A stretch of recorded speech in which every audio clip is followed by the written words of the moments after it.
दोपहर 3 बजे के भोजपुरी समाचार में अपने के स्वागत बा। नमस्कार, हम प्रतिमा। सबसे पहले प्रमुख समाचार। नेपाल कम्युनिस्ट पार्टी नेकपा दाहाल नेपाल पक्ष के स्थायी समिति बैठक जारी। पार्टी एकीकरण के काम पूरा करे के लक्ष्य। देश के समसामयिक परिस्थिति के बारे में छलफल करे खातिर आज मंत्री परिषद बैठक बैठ रहल। सरकारी काम कार्यवाही के बारे में भी छलफल होखी। पश्चिम वायु के प्रभाव संगे उच्च पहाड़ी आ हिमालय जिला सब में भारी हिमपात। सिमकोट विमानस्थल के सेवा अवरुद्ध। स्पेनिश ला लीगा फुटबॉल में बार्सिलोना की जीत। हुएस्का 1-0 गोलांतर से हारल।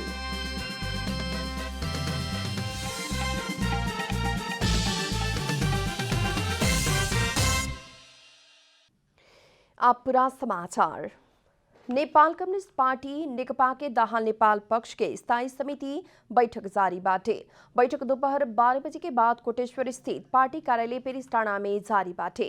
काल्हू अध्यक्ष नेपाल के ही अध्यक्षता में बैठल बैठक पार्टी एकता के बाकी काम पूरा करे खातिर नेपाल के ही संयोजकत्व में कार्यदल गठन करे के निर्णय कैलक ह। बैठक पार्टी एकता के काम सब पूरा करे खातिर अध्यक्ष माधव कुमार नेपाल के संयोजकत्व में कार्यदल गठन करे के निर्णय भी कैले रहे। आज के बैठक में पार्टी एकीकरण के काम सब पूरा करे के, प्रतिनिधि सभा विघटन विरुद्ध के आंदोलन के थप प्रभावकारी बना के आगे बढ़े लगायत के विषय में छलफल होके के बतावल गेल बा। नेकपा के दाहाल नेपाल समूह के अध्यक्ष पुष्पकमल दाहाल के पत्नी सीता दाहाल के इलाज खातिर भारत के मुंबई ले जावल गेल बा। नेपाल एयरलाइंस के विमान से सवेरे 11 बजे दाहाल के मुंबई ले जावल गेल ह। स्वास्थ्य बिगड़ला बाद राजधानी के मेडिसिटी अस्पताल में इलाज करा रहल सीता दाहाल के थप इलाज खातिर मुंबई ले जावल गेल ह। अध्यक्ष दाहाल संगे उनकर बेटी गंगा भी गइल बाड़ी। सीता के इलाज न्यूरोजेन ब्रेन एंड स्पाइन इंस्टीट्यूट में होखे के जनावल गेल बा। सीता दाहाल लंबा समय से पार्किंसन जैसन देखल जाए वाला एक जटिल किस्म के रोग से पीड़ित बानी। देश के समसामयिक परिस्थिति आ राजनीति के बारे में निर्णय करे खातिर आज मंत्री परिषद बैठक बैठे वाला बा। प्रधानमंत्री केपी शर्मा ओली संझिया मंत्री परिषद बुलौले बानी ह। मंत्री परिषद बैठक नियमित तालिका मुताबिक भइल समसामयिक राजनीतिक परिवेश के बारे में छलफल तथा निर्णय होखे के प्रधानमंत्री के प्रेस सलाहकार सूर्य थापा जानकारी दिले बानी। वही लेखा सरकारी काम कार्यवाही के बारे में भी मंत्री परिषद में छलफल होखी। पश्चिम वायु के प्रभाव संगे उच्च पहाड़ी आ हिमालय जिला सब में हिमपात भइल बा। आज संझिया से पड़ल हिउँ से हुमला के सिमकोट विमानस्थल के विमान सेवा अवरुद्ध भइल बा। उड़ान रुकला बाद सिमकोट से नेपालगंज, सुर्खेत, काठमांडू लगायत के स्थान में जाए के तैयारी कैल यात्रु सब हुमला में ही रुकल गेल बा। तारा एयर के जहाज इतवार से ही सिमकोट विमानस्थल में रुकल बाटे। एक जहाज के बैटरी में समस्या भइला बाद मरम्मत करेला दोसर जहाज में प्राविधिक टोली पेठावल गेल रहे। मरम्मत करके लौट रहल समय मौसम खराबी भइला बाद उड़ान रुकल सिमकोट विमानस्थल के प्रमुख विष्णु अधिकारी जानकारी दिले बानी। हुमला सदरमुकाम सिमकोट सहित उत्तरी नामखा गांवपालिका के हिल्सा नाका जाए वाला नारा लेक, लिमी जाए वाला न्यालू लेक लगायत के जगह हिउँ से तोपा गेल बा। हिमपात संगे ठंडी बढ़ला बाद जनजीवन प्रभावित भइला पर भी हिउँ से बाली नाली निमन होखे वाला कारण किसान सब खुशी भइल बाटे लोग।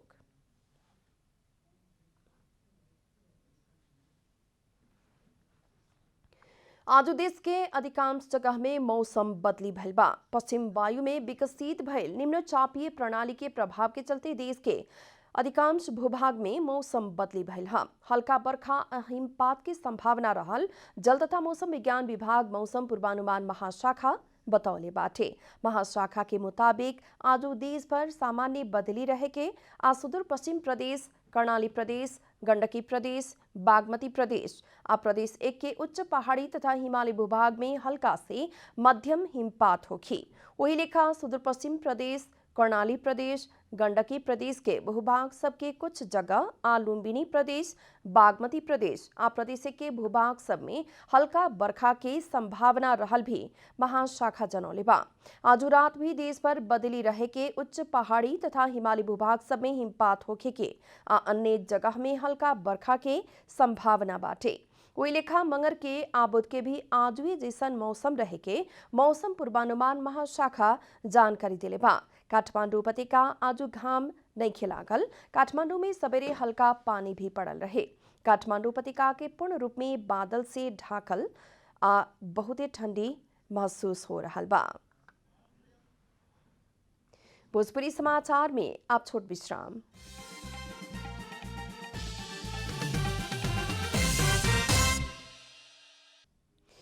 भोजपुरी समाचार में अब बाकी समाचार।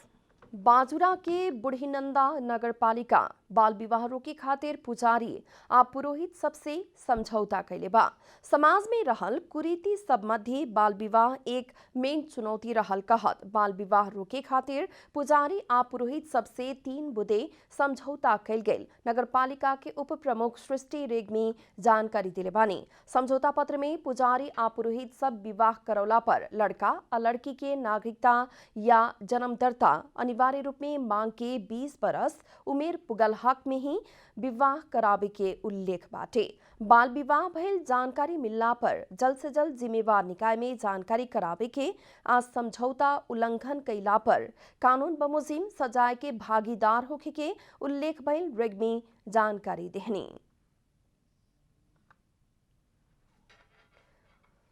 पुरातात्विक एवं धार्मिक महत्व रहल गौतम बुद्ध के जन्मस्थल लुम्बिनी घूमे खातिर बौद्ध मार्गी अनुयायी आ आंतरिक पर्यटक ही ना बल्कि बाहरी पर्यटक सभी लालायित होखेलन। लेकिन पिछला समय कोरोना संक्रमण जोखिम के चलते पर्यटक के आवागमन में कमी आयल बा। पुरातात्विक एवं धार्मिक महत्व बोकल गौतम बुद्ध के जन्मस्थल लुम्बिनी में कोरोना संक्रमण के जोखिम कम भइला संगे ही आंतरिक पर्यटक के चहल पहल बढ़ल बा। लुम्बिनी में गुम्बा अवलोकन से लेके सुंदर और मनोरम दृश्य के कारण पर्यटक सबके रोजाई में यहाँ परेला। अगहन तेसरका हफ्ता से लुम्बिनी खुला भइला संगे ही आंतरिक पर्यटक के चहल पहल बढ़ल ह। कोरोना पछि सम्भवतः घरबाट बाहिर यसरी घुम्न जाने भनेर निक्लेको चाहिँ पहिलो पटक हो हामी। लुम्बिनी चाहिँ हाम्रो देशको एउटा आउनुपर्ने ठाउँ, घुम्नुपर्ने ठाउँ भएको भएर हाम्रो पितृहरूको स्वर्गवासको लागि भनेर हामीले आज यहाँ आएर बत्ती पाल्ने कार्यक्रम बनाएका थियौँ। सब परिवार आमा, श्रीमान, बच्चा सबै भएर आएका छौँ। म धेरै पछि लुम्बिनी आएको छु पोस्ट कोरोना पछि र अहिलेको अवस्था चाहिँ बिस्तारै अब यो ठाउँ रिकभर भइरहेको छ।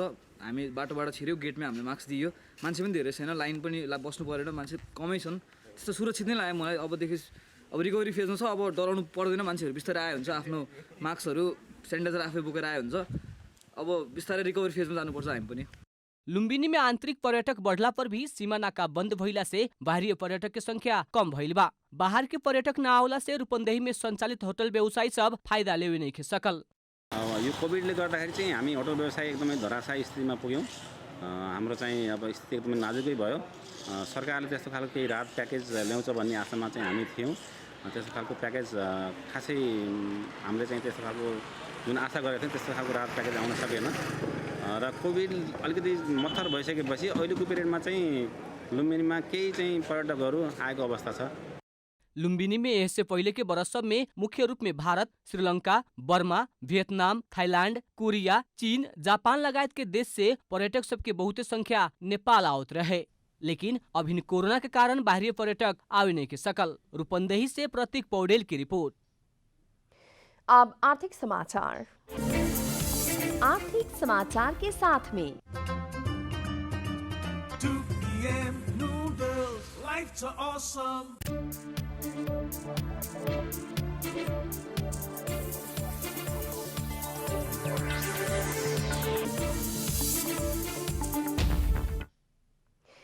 कंचनपुर के भीमदत्त नगरपालिका क्षेत्र के युवा किसान के आत्मनिर्भर बनावे खातिर मुर्गा के चल्ला वितरण कल गेल बा।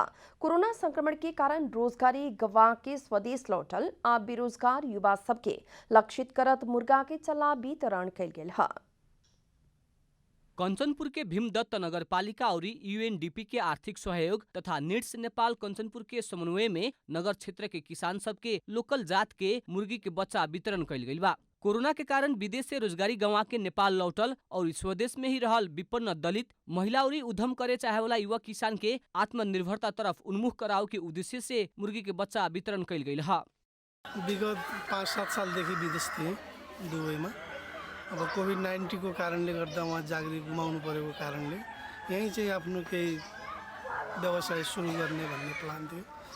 यो संस्थाले मलाई 100 चल्ला समथिङ मलाई दियो र केही 100-200 चल्ला म आफै थप गरेर यसलाई चाहिँ अब कन्टिन्यू म यसलाई व्यापार अगाडि बढाउने भन्ने पक्षमा छु। सामाजिक आर्थिक पुनर्लाभ कार्यक्रम और भीमदत्त नगरपालिका के समझदारी में कार्यक्रम संचालन कइल गइल बा। नगरपालिका भर के 70 किसान के प्रति किसान 100 मुर्गी के बच्चा वितरण कइल गइल ह।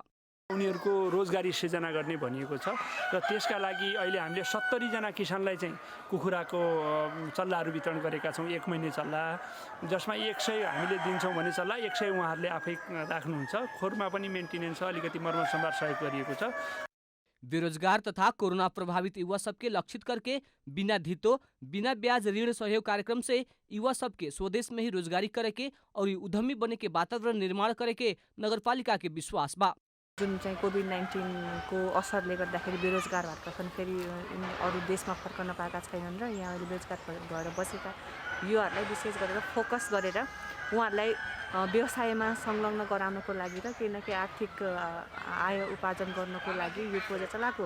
त्यही अन्तर्गत हामीले कुखुरा वितरण गरेर उहाँहरूलाई कुखुरा मार्फत नै उद्यमी बनाउने र आफ्नो केही नभए पनि बेरोजगार बसेका युवाहरूलाई यसबाट केही न केही आर्थिक उपार्जन गर्ने भन्ने हाम्रो मेन उद्देश्य हो।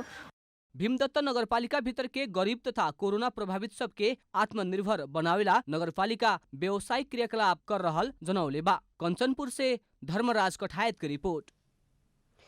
भोजपुरी समाचार में आप छोड़ विश्राम।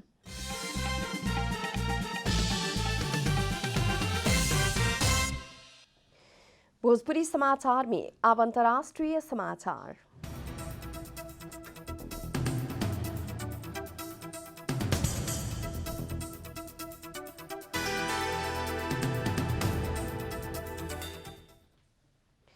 अमेरिकी राष्ट्रपति डोनाल्ड ट्रंप जॉर्जिया प्रांत के शीर्ष चुनाव अधिकारी के अपना के जितावे खातिर जरूरी वोट की व्यवस्था कर देवेला आग्रह कैल खुलासा भइल बा। राष्ट्रपति ट्रंप के एक फोन रिकॉर्डिंग सार्वजनिक भइल बा, जेमे उहाँ के जॉर्जिया प्रांत के शीर्ष चुनाव अधिकारी के अपना के जितावेला लायक वोट के बंदोबस्त कर देवे खातिर आग्रह कर रहल बाड़न। बीबीसी के मुताबिक ई रिकॉर्डिंग वाशिंगटन पोस्ट द्वारा जारी कल गेल ह, जेमे राष्ट्रपति Trump Republican secretary of state Brad Raffensperger संगे अपना के 11,780 वोट ही खोजी के चाहल बता रहल बड़न। ओहि लेखा रेफन्सपर्जर ट्रंप के जॉर्जिया के नतीजा सही भइल बता रहल बड़न। कल रिकॉर्डिंग में राष्ट्रपति ट्रंप अधिकारी के संभावित कानूनी नतीजा के धमकी भी दिले बड़न। डेमोक्रेट उम्मीदवार जो बाइडेन राष्ट्रपति चुनाव में जॉर्जिया प्रांत में जीत हासिल कैले रहलन।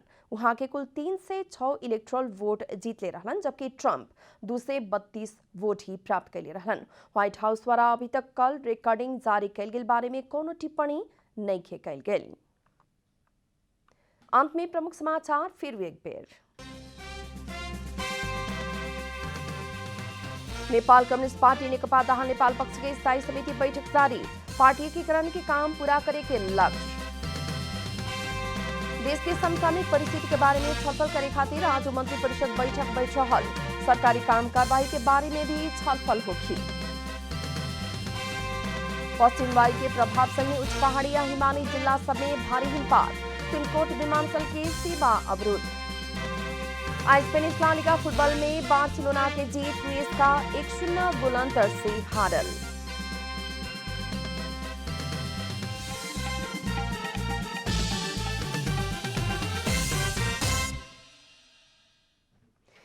भोजपुरी समाचार अभी खातिर इतना ही। जनता द्वारा जनता खातिर प्रसारित जनता टेलीविजन के कार्यक्रम सब अपने यूट्यूब, ट्विटर, फेसबुक हमने के वेबसाइट जनतासमाचार.com में भी पढ़ आ देख सकतानी लोग।